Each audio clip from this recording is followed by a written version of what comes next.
Olá, meu nome é Vitor Fontana e esse é o meu canal, ele pode ser um pouco seu também, basta para isso você deixar o seu like, que ajuda muito, compartilhar esse vídeo e se inscrever aqui no canal, deixar o seu comentário como a gente pode melhorar. E hoje a gente fala sobre um tema que já foi falado bastante essa semana, é o tema da carne fraca. O pessoal da Polícia Federal coloca cada nome, né, e volta e meia remete à Bíblia.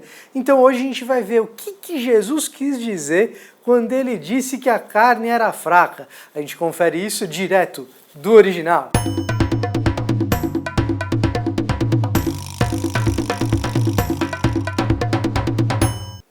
Afinal de contas, o que Jesus quis dizer quando ele disse que a carne é fraca? Bom, vamos entender onde que isso está.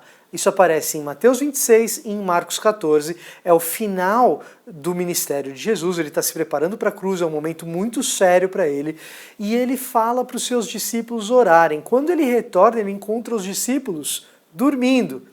E ao encontrar os discípulos dormindo, então ele diz, olha, orem e vigiem para que vocês não caiam em tentação, remetendo à própria oração que ele ensinou, né? Livra-nos do mal, não nos deixe cair em tentação. O espírito está pronto, mas a carne é fraca. E aí a gente vê esse paralelo entre espírito e carne.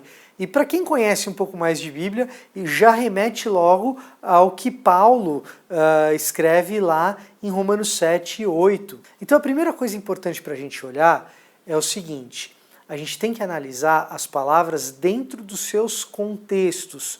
Ou seja, Paulo usa espírito e carne na sua carta de uma maneira, Jesus está usando aqui de outra forma. Aliás, os comentaristas são unânimes quanto a isso.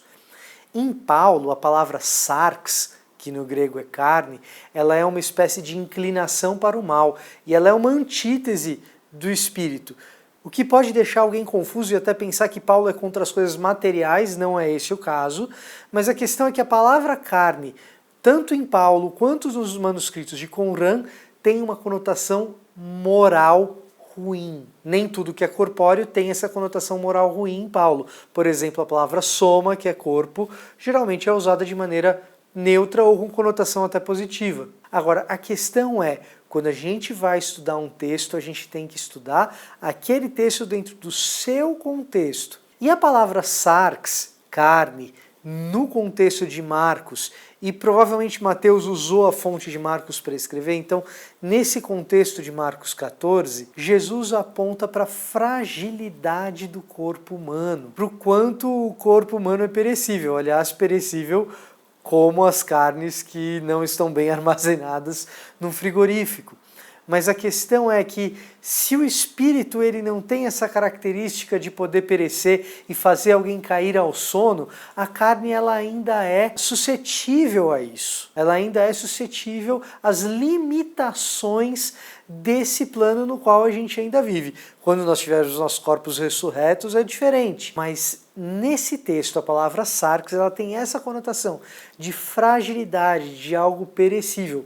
E, portanto, é necessário que na nossa oração a gente vigie e compense essa característica frágil da nossa carne, para que nós não caiamos em tentação. E a tentação aqui não é qualquer tentação, é a tentação de fazer com que algo extremamente sério, a morte de Jesus Cristo, se reduza a algo corriqueiro, a uma dor que só ele sente e eu não sinto e eu me torno alheio e eu me dou o direito de, mesmo sendo discípulo dele, dormir num momento tão importante.